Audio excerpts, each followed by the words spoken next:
And coming up next is Revolutions Per Minute, being produced and hosted by the New York City chapter members of the Democratic Socialists of America. Coming up.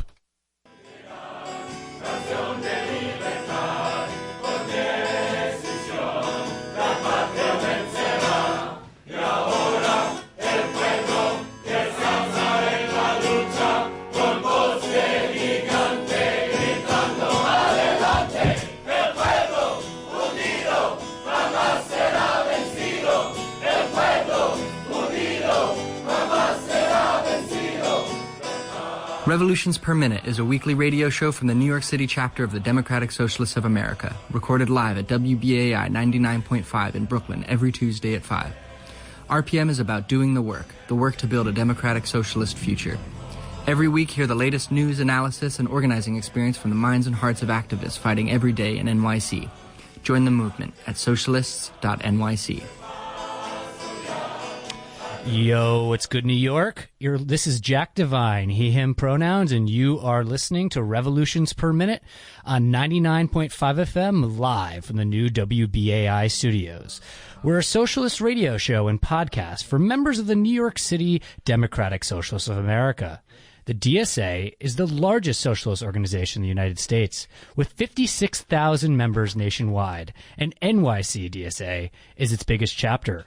We are run by our 5,500 plus members and organizers who are working together to build democratic socialism in all 5 boroughs. It's Super Tuesday, and all eyes are on the Democratic primary for president as the field has consolidated. Democratic Socialist and DSA endorsed Bernie Sanders looks to maintain his lead over Joe Biden. But Bernie Sanders is not the only socialist running for office in 2020. There's a movement building to fight for a government of the working class, by the working class, and for the working class. Today, we're joined by Congressional candidate Samelys Lopez, who is running in New York's 15th Congressional District in the Bronx. Endorsed by both Congresswoman Alexandria Ocasio Cortez and NYC-DSA, Samelys Lopez is leading a working-class revolution at the ballot box that centers our families, domestic workers, our self-determination, an end to mass incarceration and political cronyism. And since we have Samelys with us today on the phone, we're going to do things a bit differently. Samelys is with us right now, so we'll share the headlines when she has to hop off at 5:30. Hey, Samelys, are you there? Can you hear me? Yes. Thank you so much for having me on. Thank you so much for joining us on Revolutions Per Minute. So normally we like to get a little personal first, just so that our listeners can understand the experiences that led our guests to get into organizing. So how did growing up in the South Bronx shape your understanding of the world? What forces pushed you to get involved in organizing for housing justice? Why did you get involved in the movement for socialism? And what ultimately led you to run for Congress? Definitely. Thank you for asking those questions. So definitely my personal experiences growing up, not only in the South Bronx, but before I moved to the South Bronx, I lived in the 5 boroughs. And it was pretty unstable for us for a while. My mom is from the Dominican Republic, and she worked in sweatshops to make ends meet when she divorced my dad. And she came to this country around the time that I was 2 years old. So she worked in sweatshops to make ends meet, 12, 13 hours a day, making $2 to $3 an hour.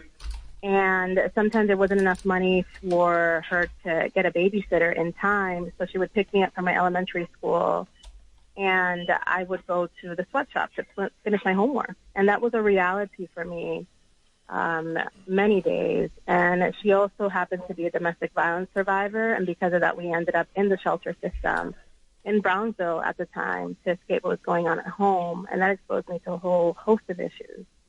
So I was exposed to income inequality, worker exploitation, physical exploitation, witnessing my mom get abused from an early age, and having immigration anxieties of her own because she's a legal resident. She always had that at the back of her mind. So basically, all those experiences combined instilled in me a passion and an unwavering commitment to fight for the underdog and to fight for the working class. And it developed within me a sense of indignation that we need to fight for something bigger than ourselves. And that ended up leading me to seek out community organizing as a solution to combat social injustice. I went on to college.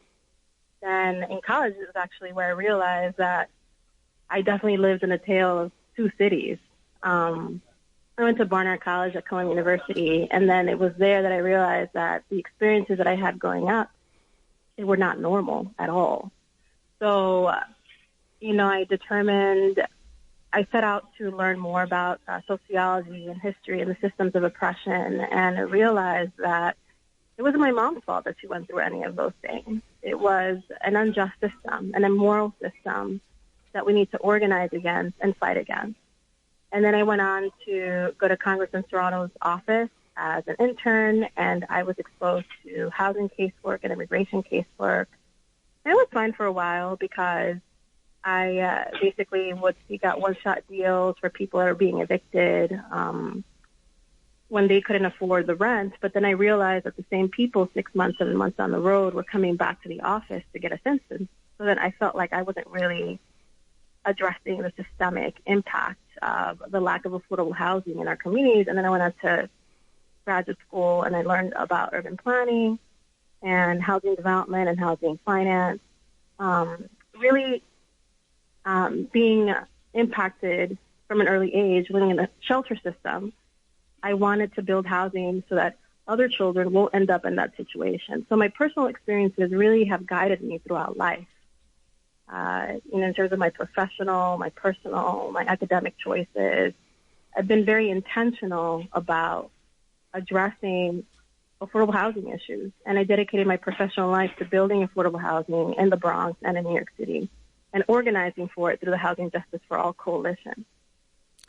It's a really incredible story and something that you don't really hear too often for people who are running for office in the United States, where Congress and a bunch of other legislative offices, even at the state and local level, do not tend to be the people who are our representatives don't tend to be people who went through the sort of experiences that you did. They tend to be rich people. And so you're someone who's not just grown up as part of the working class as the majority of us have, but you grew up really experiencing some of the worst consequences that capitalism unleashes onto people within our society.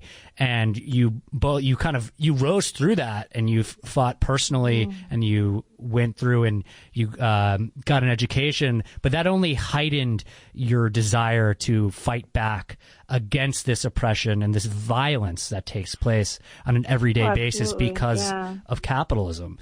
And something that you were highlighting was your experience in the shelter system.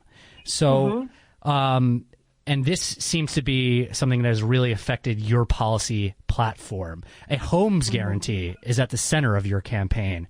And so you, at the top, even more crucial. So you've hit on this a little bit already, but why is housing justice such a crucial issue for you? What specific policies are you proposing?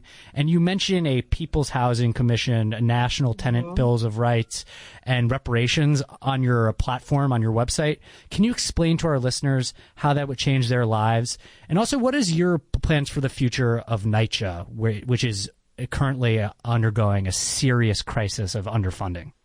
Right. I should start off by saying that even though I went through these experiences personally, and my mom did as well, my brother was born in the shelter system, my personal experiences are not unique. These are experiences, and I consider myself to be one of the lucky ones. These are personal experiences that many people in the congressional district that I'm running in experience. And we have a host of economic challenges. We experience worker exploitation. We experience ICE terrorism in our community. So I just wanted to point that out, that my personal experiences are definitely not unique. And, they're very much the case for many people that live in this district. And in our door knocking and organizing in our campaign, what we've seen is that housing and a lack of affordable housing, lack of repairs, and people being a paycheck away from homelessness it's really what's driving our commitment to fight for a homes guarantee. So the Homes Guarantee platform is a platform that was developed nationally, which directly impacted people and activists at the forefront. And they all came together to envision a very bold housing vision for the community, for the country. And at the end of the day, I'm against policy being conducted from an ivory tower. I think that we always need to defer to the community and the movement and directly impacted people for guidance in terms of creating policies that improve people's lives. Because when you focus on the most marginalized and oppressed, everybody in society benefits. So the Homes Guarantee is building 12 million units of social housing, supportive permanent housing over the next decade. And it has a strong commitment to ensuring that tenants are at the forefront of that organizing and advocacy through the National Tenant Bill of Rights, People's Housing Commission, because a lot of these narratives, like my personal experiences, many of the personal experiences of people that live in this congressional district and beyond, are not at the forefront. So I think that we need to create a space for people to lead from that place. So it's basically empowering tenants to lead, to advocate, to envision the kind of housing policy that they feel they deserve because they want to stop living in the way that they're living now. So people want to put an end to that. And the way to do that is through grassroots organizing and rejecting real estate developer donations if you're running for office, because that's going to make you advocate for the community and not for the donors that put you in there. And right now there's a crisis in our congressional district with all these elected officials running because they're taking these monies. And right now this district is experiencing a gentrification and a displacement crisis. And people understand that intrinsically in the community. They see that there's a connection between big money and politics and the need to combat and rise against that. So the Home Guarantee, if you're going to be a Home Guarantee candidate, you can't take real estate developer money to finance your campaign. And it's a platform that's been created by directly impacted people in the community and nationally. So that is the top issue, obviously, because of what I've experienced personally. And what 80 or 90% of the people have told us at the doors, we've knocked on thousands and thousands of doors already.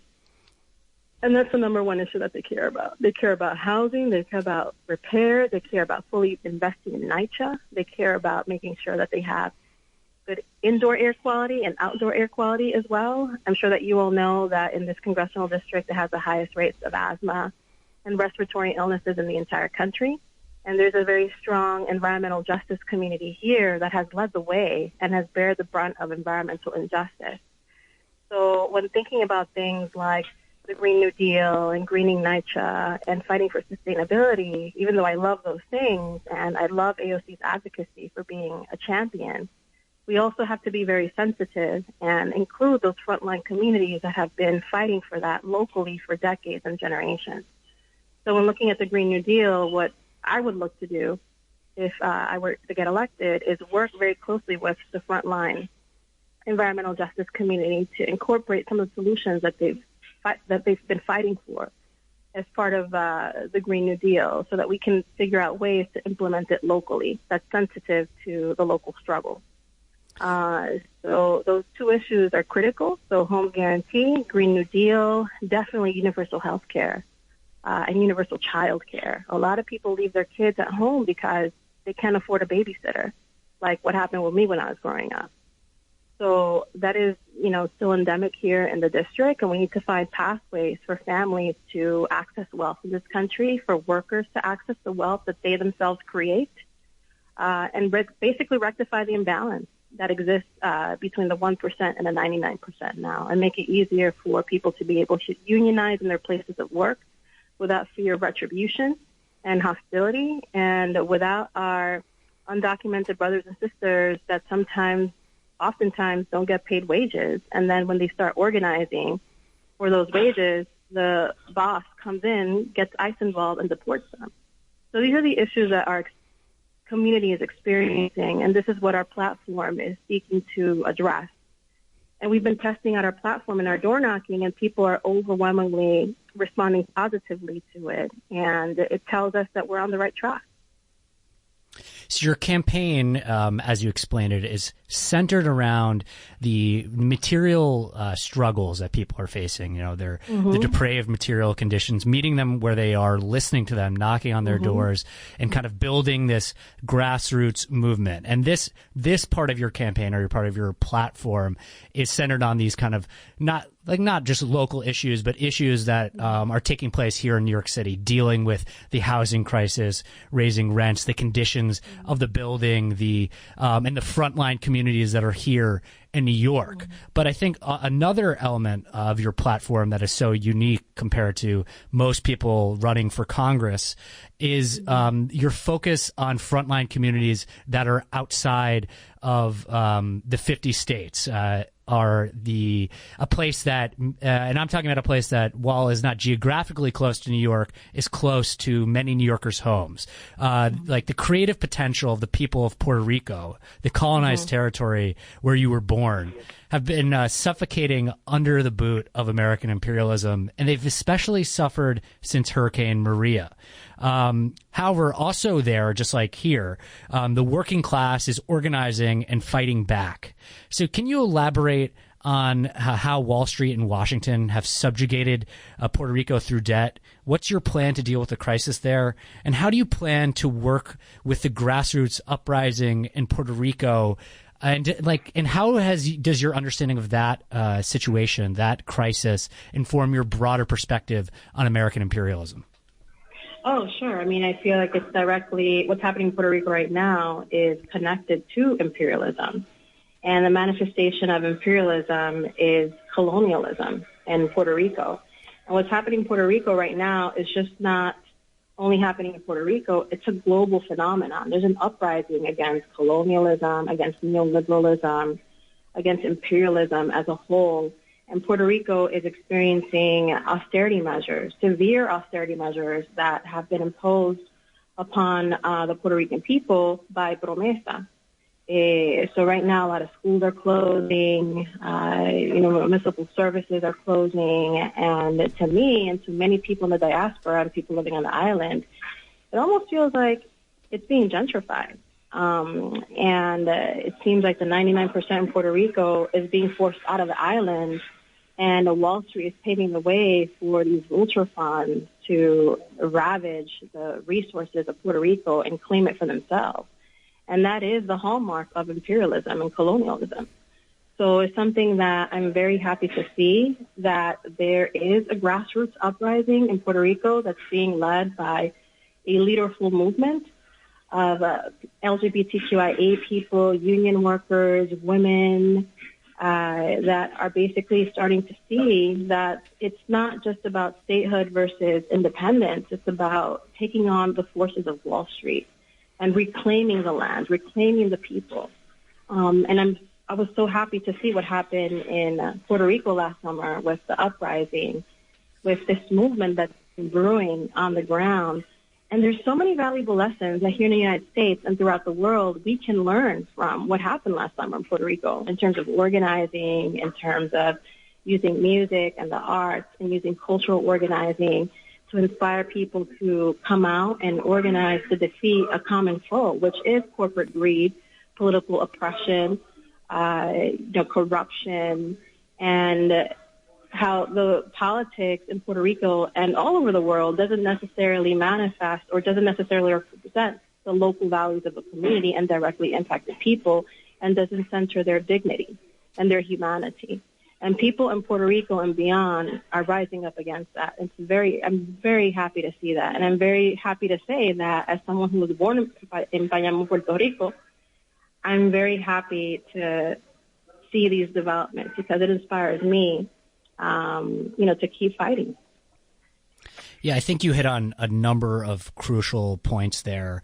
In particular, that the enemy of working people in Puerto Rico is the same as it is here in New York City or anywhere across this country and the world, and that what happened in Puerto Rico is part of a wave of uprisings that have occurred all across the world over this past year, particularly across Latin America and Chile and Colombia and there's an immense struggle between socialists and counter-revolutionaries in Bolivia, and then you have even beyond in France and Lebanon, and a number of waves of strikes. And this was a very encouraging development for anyone who wants to see the power of working people expand. Yeah. And I just want to we went to the international scope, and this next issue is definitely international in scale, although the focus here among organizers in New York is on developing public power over Con Ed. And you recently wrote an op-ed supporting public power in response to Con Ed's rate hike. One of the things Con Ed is raising rates for is to expand a fracked gas pipeline through the Bronx to Westchester. So can you, in considering the current circumstances that we're in with the environment, it doesn't make any sense except for profit. So can you talk a bit about why you support public power, and how does this fit into your broader vision of the Green New Deal that you were talking about before, specifically focusing and centering frontline communities? Sure. I mean, this is basically profit over people. I mean, point blank. Let's just call it what it is. And, we indicate that in the op-ed. So basically, Con Edison is a monopoly that, using, our pain and is using our money to finance whatever nefarious, values they have as it relates to the environment. They're prioritizing fossil fuels. And in a time where there's global warming, in a time where many people are talking about the Green New Deal and in the environmental justice movement and the importance of saving the planet, they're prioritizing their pockets over the planet and over people's lives.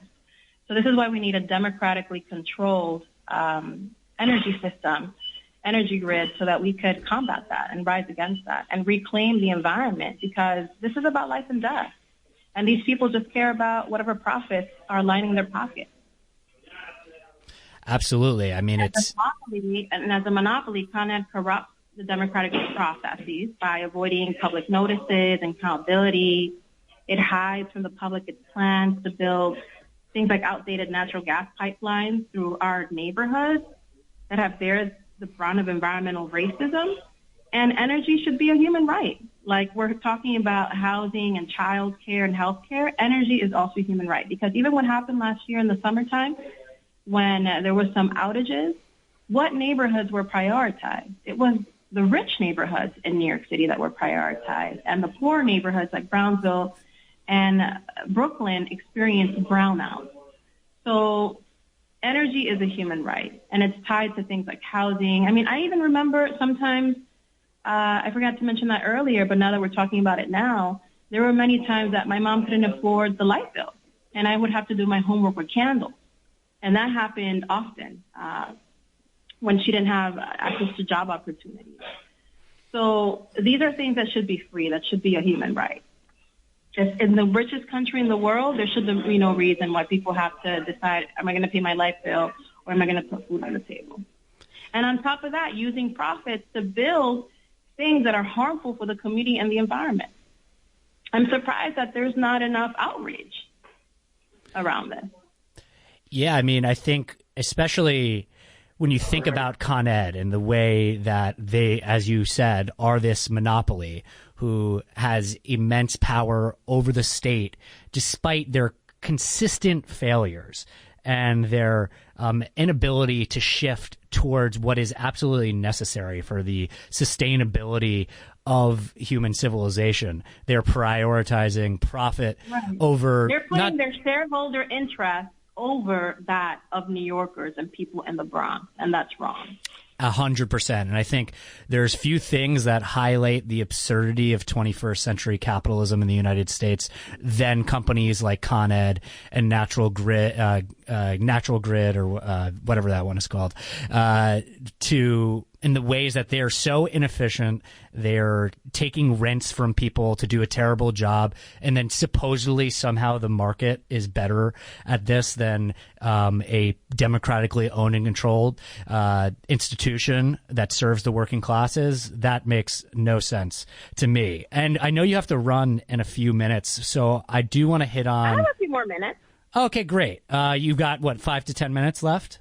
Yeah, about 5 to 10 minutes. Because it's petitioning season, so I have to meet up with volunteers. Because, if we don't get on the ballot, we can't fight for these things in Congress. Absolutely. So before you head and do that, that's actually perfect timing for you to bring that up. I just want to talk, you to describe, why your campaign is distinct from a typical corporate Democrat.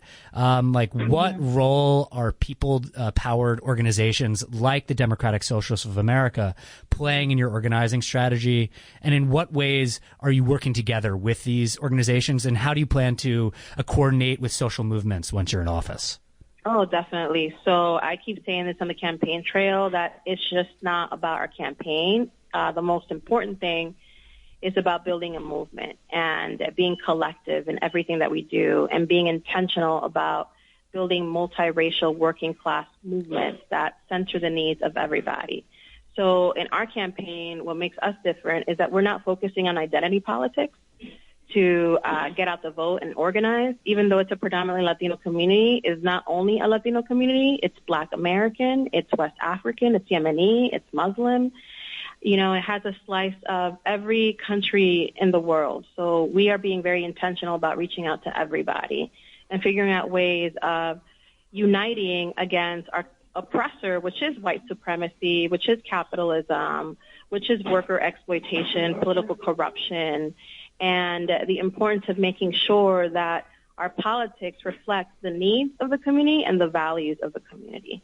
And the way that we're doing that is by, for the most part, rejecting big money in politics. It just really comes down to that, and centering the needs of the directly impacted in our community, and paying respect to the movement that came before me and before, many others. The South Bronx has a revolutionary legacy, a socialist legacy, with people like the Young Lords, the Black Panthers. So really what we're doing in our own small, humble way is honoring the movement that came before we came around, before I was born. So we need to look at the movements of the past to inform the organizing that we do in the present. And, I've been referencing that history throughout the campaign to draw inspiration from that. But not only the history of the past, but the history of the present, and the activism that's always taken root in the South Bronx. Because when the landlords were burning the buildings back in the 70s and 80s for profit, it was communities that, built up the Bronx back up again. It was the people living here, the people that we're talking to now, trying to earn their support, that stayed in the Bronx when no one else wanted to stay. So I think that the role of a representative in politics is to absolutely continue to look towards the movement, like people on the ground, people are disaffected and marginalized and not be a part of the conversation. We need to make sure that we're centering their experiences, and because that's the way to honor a movement. And electoral politics is a great thing, but it's a very finite action. So what we need to do is keep building in between elections so that we can continue the movement building that has always been a part of the South Bronx. And I'm very excited to do that with DSA. I'm very excited to do that with DSA just because DSA embodies everything that the South Bronx is fighting for in terms of worker exploitation, lack of affordable housing. It's connected to the struggle. I was so grateful that DSA took a chance on our campaign to fight for the Bronx and to, learn from directly impacted communities here on the ground. So it's very exciting to see, and I'm honored that we have so much excitement from DSA, helping us knock on doors, helping us phone bank. I love them. I consider them to be my sisters and brothers in this struggle. And there's so much excitement, and not only from the Bronx Upper Manhattan branch, but from every branch in DSA that has expressed interest in joining our campaign and lending their free time and their expertise and their inspiration and their vision to the campaign in terms of how we can further this movement. So I'm really excited about all of those things. And if people want to get involved, they can sign up at lopezforthepeople.com to either sign up for a phone bank shift, door knocking shift, petitioning, because right now the emphasis is on petitioning so that we can secure enough signatures to get on the ballot so that we could, basically fight for these things in Washington alongside people like AOC, Ilhan Omar, Rashida Tlaib, Bernie Sanders, and others, so that we can create that space for the movement to take root and to continue to flourish. Yeah, it's so encouraging to see such grassroots support organizations like the Democratic Socialists of America, in particular, organizing behind your campaign after their involvement in many victorious races over the past couple years here in New York, like Alexandria Ocasio Cortez, who recently endorsed you. And it's also amazing to hear. Well, her Courage to Change PAC endorsed me. Oh, her change pack. I'm sorry, specifics. That's okay. And then one thing I just wanted to mention is how much I love the fact that you're bringing up the history of socialist politics in the Bronx, the Young Lords, the Black Panthers. I mean, going back beyond that to the 30s, there's a radical history in the Bronx and across the U.S. that Capitol and reactionaries in the media really want to stamp out. And I think it's really important for the left to really center the fights that have taken place and the gains and victories that we've had in the past. So I just really want to thank you so much for joining us here on Revolutions Per Minute. Is there any last comment you want to get in? You were mentioning at the end of your last comment, but how can people get involved? And if you got anything in particular you want to end on, we're happy to hear it. Yeah, no. So I encourage people to, again, look at the website.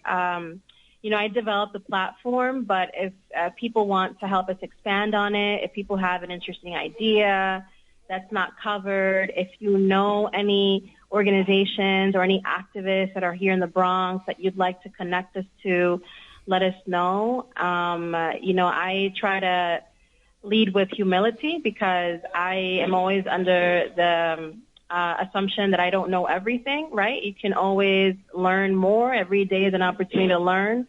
And also what I want to say before I hop off the phone is that we can't discount people just because they may not have yet learned the language of socialism. Because in places here like the South Bronx, people are living with oppression and living through oppression. So it's directly impacted people living through that and surviving. Those are the people that we have to center and respect. I want to end by saying that, but definitely go to LopezForThePeople.com, sign up for a shift, connect us to videographers, photographers, because we're running a grassroots campaign. So, it's always a little bit more difficult for us to raise the amount of money that we need to get the message out. So we rely on the community to help us get through. So go to LopezForThePeople.com. And we also need people that speak different languages. Si alguien habla en español o en otros lenguajes, por favor, vaya a nuestra página para suscribirse porque necesitamos personas que hablen español y otros lenguajes aquí en el Distrito Congressional. So any Spanish speakers out there, other languages, come through. Well, thank you so much again. And I think your point to end it, that this is an open movement about bringing people in, and it's not a reading club where you have to know all the right words. It's about building working class power. So I just want to thank you again. Solidarity. Thank you so much. And we look forward to updating our listeners on your campaign as time goes on. And I just want to remind our listeners that you are tuning in to Revolutions Per Minute on listener-sponsored WBAI in New York City, broadcasting at 99.5 FM and streaming on your favorite podcast app. To connect with us after the show, you can email us at revolutionsnyc@gmail.com. You can find us on our website, revolutionsperminute.simplecast.com, or on Twitter at NYC-RPM. Today, we had been speaking with congressional candidate in the New York's 15th District, Samelys Lopez, and now we're going to go to the headlines read to you by Simone Norman. So we're going to go to that as soon as we get the chance. Evictions in New York City decreased by 15% in 2019. Mayor Bill de Blasio is crediting this to the passage of the Right to Counsel law, which guarantees free lawyers to tenants facing eviction. Evictions decreased by as much as 29% in neighborhoods where the Right to Counsel law has taken effect. Former New York City Transit President Andy Byford has been replaced by the MTA board member Sarah Feinberg. Cuomo appointed Feinberg to the MTA board, and she is a leading proponent of Cuomo's calls to add 500 MTA police officers to the subway. Developer Stephen Ross has signed a deal with Amtrak to pursue a low-interest federal loan in order to complete the second half of Hudson Yards. Governor Cuomo and Senate Majority Leader Andrea Stewart-Cousins intend to use the opaque budget process this April to force changes to last year's bail reform through the legislature without public scrutiny. 6 council members who will not be term limited in 2021, Alika Ampry-Samuel, Adrienne Adams, Justin Brannan, Keith Powers, Carlina Rivera, and Rafael Salamanca, are thought to be vying for council speaker when Corey Johnson leaves in 2022. And in election news, Bronx Democratic Chair and Assembly member Marcos Crespos will not run for re-election in the Assembly. The Commercial Observer characterized Council Member Antonio Reynoso of Williamsburg, Council Member Robert Cornegie of Crown Heights and Bed-Stuy, and First Lady Chirlane McCray as the 3 most formidable candidates for Brooklyn Borough President in 2021. Assembly Majority Leader Crystal D. Stokes of Buffalo and former New York City Mayor David Dinkins have endorsed Michael Bloomberg for president. Several other politicians from New York City, including State Senator Julia Salazar of Williamsburg and Bushwick, Public Advocate Jumaane Williams, and City Council member Antonio Reynoso of Bushwick, Williamsburg, and Ridgewood, condemned Bloomberg's mayoral record. Mayor Bill de Blasio has leaned into his new role as online attack dog for Bernie Sanders, focusing most of his attention on former Mayor Mike Bloomberg. Our headlines are brought to you by The Thorn, an incredible weekly newsletter by NYC-DSA Electoral Working Group, covering local politics and radical activism. Subscribe at thethorn.nyc. So today we're going to open up our phone lines a little bit earlier. We have about 15 minutes left in the show. So at this time, a little more than 15, more like 20 minutes left in the show. So we'd love for you to call in and talk to us. You can please give us a call at 212-209-2877. Again, that number is 212-209-2877. 877. I mean, there's a lot to discuss. If you liked what you just heard with Samelys and want to talk about her campaign, maybe you live in her district in the Bronx, or you are here in New York City and you're looking for a campaign to get involved in and you want to call in and talk about it. It's also Super Tuesday. Let's not forget that. It's one of the biggest days in electoral politics for the socialist left in a very, very long time, if not ever. If Sanders can deliver a big win tonight and surprise everyone after this seeming shift that everyone thinks Biden is going to take the lead, it would be huge for the Sanders campaign.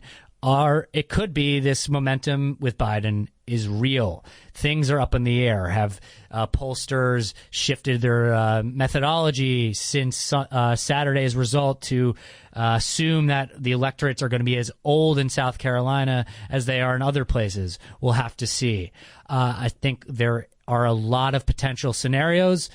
From all reports today, there has been an increase in turnout in places like Austin. I think in Austin, Texas, I think that would be a big good and strong side for Bernie Sanders.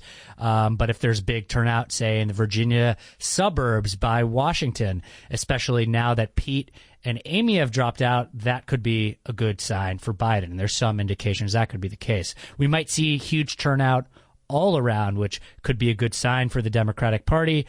Or it could be a disaster sign if, say, that turnout is for someone like Biden, who most people haven't actually heard speak for longer than 5 minutes. And once you do that, you start to get a little bit skeptical. And I'm not going to say, we don't endorse any candidates here at WBAI, although Revolutions Per Minute is NYC-DSA's official radio show, and NYC-DSA has endorsed Bernie Sanders. But if you're looking for someone who's going to support policies that help working people, that go after capital, that doesn't have a long history of supporting the credit card industry, of proposing cuts to Social Security and Medicare and Medicaid, if someone who is behind the rise in mass incarceration, then I would think that you would be a bit hesitant about supporting Joe Biden. And I think there's a lot of signs that he would be a weak candidate in the general, and a lot of his recent boost is coming largely not out of the fact that people are pro-Biden, but they're hearing a lot on cable news networks that he's the one to defeat Trump, that he's what you got to go with. Well, I would take a look at his history in electoral politics and his ability to communicate. It's not really his strongest skill. He didn't even remember that the phrase all men, and he added women, are created equal, was from the Declaration of Independence. So that, I think, is a worrying sign. So I just want to remind our listeners that the phone lines are open. Please call in at 212-209-2877. Again, that number is 212-209-2877. We know it's a little early and you're not expecting the phone lines to be open, but we're waiting for you. So I think there's obviously a lot at stake tonight. This is clear. It's a massive amount of delegates are up for grabs. I think you may actually see a couple different narratives come out of the night. I'd say Biden is particularly strong in the southern states and the East Coast. I expect that he'll have a big victory in a place like Alabama. Virginia and North Carolina will be closer than that. I think North Carolina may surprise and kind of drag out through the night, could be within a 5 to 10 point margin. Virginia is somewhere that it could go either way. Going into the week, Bernie actually had the lead in Virginia, but that was before this consolidation of support. And the Virginia suburbs are very rich.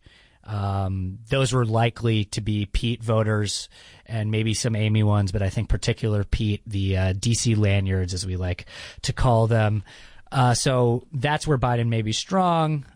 But I would say once you get out west, southwest, the Mountain West, and also the Northeast, I expect Bernie will have a huge night in Vermont, likely have a big night in Maine, and we'll see what happens in Massachusetts. It looks like we've got some callers on the line. You are live on Revolutions Per Minute on WBAI. What's your name and what's your question or comment? Hi, my name is Eric. I have a question about the reports coming out concerning democratic socialism, and I think Fareed Zakaria had a little expose on his position on it. He made it clear that he was, not for Bernie Sanders' position. Can you clarify, because he was making a distinction between the 60s and the 70s version of democratic socialism that were predominant in the Scandinavian countries versus what's going on now, and there's been a huge shift in the philosophy in those countries. Is Bernie reflecting on the current Scandinavian approach to taxation and redistribution of wealth, or is it more in the 60s and 70s model? Because it's really important to know exactly what he's thinking of. Because, for example, people making $36,000 in those countries pay about 30% in taxes, and that's a very sharp change, in comparison to what our tax code here in the United States has more of a sliding scale where people who make that little usually don't pay any taxes. So if you just could clarify, because I think there's so much misinformation, it's very hard to get the truth, and they're only giving 30 seconds to give a response. Yeah, I'm happy to answer that question. Thank you. Thank you so much for the call. I think, For one, I think anything that comes out of Fareed Zakaria's mouth on CNN should be taken with a little bit of skepticism. I haven't seen that particular piece, but from people I know that have watched it, there's no mention in the actual dynamics that took place in places in Scandinavia. Like, for example, in Sweden, there was a large push for what I believe is called the Meidner Plan, and someone can correct me on the exact pronunciation of that was going to have worker control of the big corporations. There was a democratic process through which the workers would gradually take over ownership, which, if you actually look at worker cooperatives around the world, is a far more effective model of ownership than large corporations with capital concentrations. So that's one critical thing to understand, that these Scandinavian countries don't exist as this ideal, as this model, but they have a particular path of historical development. The social democratic welfare programs that exist in those countries and the extremely high rate of unionization emerged through struggle, for people fighting for demands that are actually going beyond what Bernie is offering. So on that level, to get to even the level of the social democratic state that exists within those particular conditions takes struggle, takes building worker power. And you've seen that start to recede slightly in a place like Scandinavia, as we've had the broader neoliberal trend towards state governments going full throttle, backing capital, the switch towards the financialization model over maybe a more Fordist production model in Europe and the United States. These trends are different in each place. Like, Scandinavian countries have maintained a stronger welfare state, where it's been weakened more significantly in the United States because they have more worker power in those countries than the United States. On tax rate, I think it's really important to understand that the tax rate in the United States is actually not as progressive as it's often made out to be. State taxes here in New York, you actually have billionaires and multimillionaires paying less in their tax percentage than working class and middle class people, however you want to characterize middle class. It's always kind of a frustrating framing. So actually, people pay a pretty high rate of their taxes in New York. And then also, it's crucial to remember that insurance companies are basically taxing you when they charge you premiums. So in the U.S., you're paying a higher percentage of your income to major monopoly corporations like insurance companies, and to energy monopolies like Con Edison, in addition to your taxes. Then the total tax rate is in a place like Scandinavian countries, where the tax rate is perceived to be higher, but workers actually hold on to a much higher percentage of their income and have a significantly higher standard of living. And that was a process that went about through struggle. And the struggle will be slightly different here than it was during that time period. I hope that answers your questions and maybe opens you up to some other questions, to do some research. There's some great pieces out there. I would go look online on some left-wing publications that have done a lot of great work on that. So we've got another caller on the line. You are live on Revolutions Per Minute on WBAI. What's your name and what's your question or comment? Hi. My name's Karen. I'm calling from New Jersey. And I just wanted to say that I was so glad to hear your guest earlier today talk about not just running a campaign, but actually building a movement, because I feel that's so essential. Whether Bernie wins the election or whether he doesn't, the important thing is that his ideas continue to be discussed and that people continue to try to have an influence on the politics of the country. And I don't know if you or your readers have read Democracy in Chains by Nancy MacLean. Are you familiar with that book? I'm familiar with the book. I haven't read the whole thing, but I know the general gist of it. It's subtitled The Deep History of the Radical Right's Stealth Plan for America. And when I read it, what impressed me was how incredibly organized. The radical right has been going probably all the way back to the 1950s in terms of trying to dismantle government, in terms of putting people, like-minded people, in positions of power, how carefully they've organized it, how much money they put into it, how they cultivated people, who would carry out their ideas, and how they try to privatize everything. And it occurred to me that whatever efforts are made on the left, they seem to be much more haphazard and not really consistently organized. So it seems to me that I'm hearing rumblings of a sense of a permanent kind of organization or a permanent kind of a movement that's building, and I feel very encouraged by that. Well, thank you very much for that comment. I think you're absolutely right that movement building is essential. It's, the electoral politics is a necessary front of struggle for people who want to build working class power. But it is in of itself completely insufficient.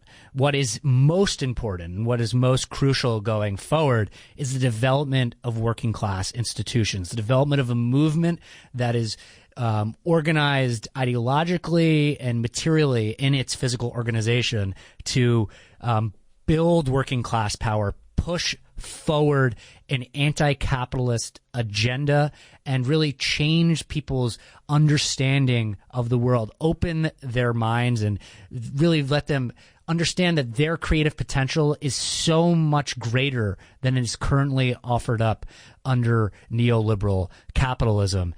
So I think that's absolutely right, that a movement is essential, and the right, yes, has outflanked the left for a very long time in this country, at least since the 70s, and they have money, so it's a lot easier for them to build power because they already have it.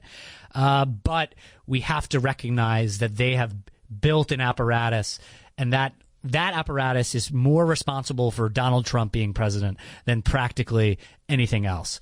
So I would also like to get to one last caller. You are live on Revolutions Per Minute on WBAI. What's your name and what's your question or comment?